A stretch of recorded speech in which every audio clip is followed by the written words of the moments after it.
Hubble, voilà un nom qui vous dit sans doute quelque chose. Depuis une quinzaine d'années maintenant, ce télescope spatial américain a radicalement fait évoluer la vision que nous avons de l'espace. Hubble va bientôt tirer sa révérence. Patrick Esther nous raconte son épopée. Depuis la nuit des temps, l'humanité a observé le ciel nocturne. Mais dans les profondeurs du noir seulement déchirées par les lueurs des étoiles, les hommes ne pouvaient imaginer les couleurs et les formes des astres. Dans l'histoire des découvertes astronomiques, il y a eu beaucoup d'étapes fondamentales. La dernière d'entre elles remonte à 15 ans, 24 avril 90.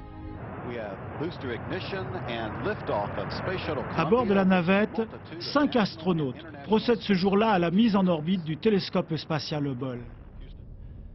Mais dès les premiers temps, il faut se rendre à l'évidence. Le miroir a été mal fait et le télescope est myope. Une seconde mission de réparation en orbite doit être organisée pour lui placer une paire de lunettes. Dès la réception des premiers clichés, il a été clair que ces lunettes avaient totalement corrigé les défauts.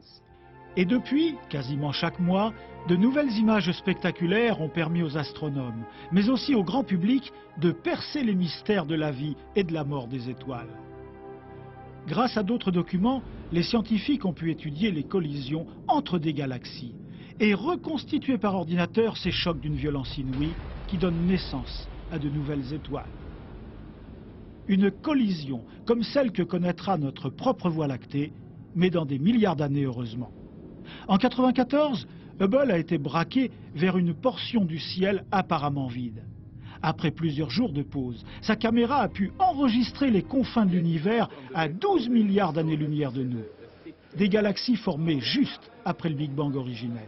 L'instrument a pu nous prouver que l'expansion de l'univers continuera sans fin. A pu vérifier également la théorie d'Einstein sur la propagation de la lumière et les mirages gravitationnels.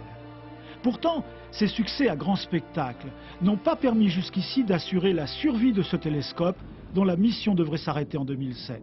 À cette date, un remorqueur automatique viendra lui accrocher un moteur pour freiner sa vitesse et déclencher sa chute contrôlée dans l'océan en un nombre astronomique de débris.